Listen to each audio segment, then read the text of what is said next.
I don't even know if I could have imagined my life where it is right now just 4 or 5 years ago before we went down the fostering path. And here we are. That's probably one of my favorite parts along this journey is that we do have a big family, a big, loud, crazy family.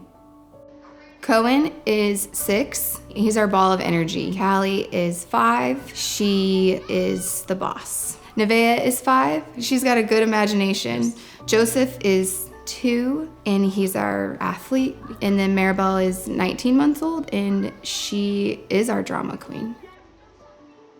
So we hesitantly took the jump into foster care and didn't really know what we were doing. And we went through the classes, had decided to get our toes wet and provide respite care. So we've gone from not sure that we wanted to do this to now we have 5 kids total in our home. Our goals at the beginning were to just experience the fostering system, to see if our family can grow, and then to just provide a home for these kids. I mean, growing up, they just want to be kids. They live a traumatic life. They have lots of things going on in their little minds that we just wanted to offer stabilization and a stable home for them. Who's gonna start thumbs up and thumbs down? When you open your home to foster care, you're asking trauma and brokenness to sit next to you at the dinner table kind of thing. We had to come to terms that we were okay with that and that it was going to be okay. It's gonna be uncomfortable and there's going to be times where you just don't understand, but God's still there and He's watching over us. If anybody knew how big that brick wall was put up in front of me and for me to change to get to the position I'm in now, anybody can do it. It's not just committing to being a foster parent. That's not the only thing you can do to help out the fostering system. There's so many different ways that you can be active with fostering.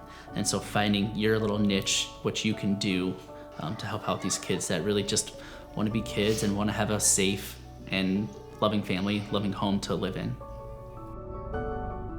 We've really grown as our marriage has grown, and we've learned that we've had to lean on each other. There have been some really hard moments. Mm-hmm. Yeah, we've just really learned a lot about our marriage and each other through this process. Yeah. I've done some challenging things, and fostering, I tell people, is the hardest thing I've ever done. But would I change it? No.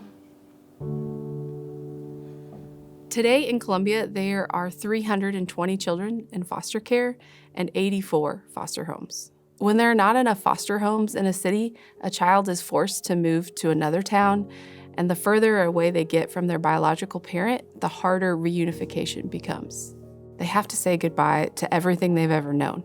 So when you're talking about a teacher, friends at school, their bus driver, the trauma compounds for them. And so those are more relationships they have to rebuild, more relationships they have to heal from because they've had to say goodbye. There are numerous ways to help a child in foster care. You can volunteer to bring a meal once a month. You can become a respite provider. You can even volunteer at our Family Connections home, which is supervising visits for biological parents. If we got 200 more families involved in foster care, we really could make the next step of changing the landscape of our community. Because we know that if we can change the landscape of foster care, we're impacting generations to come, and we're changing our city for the better.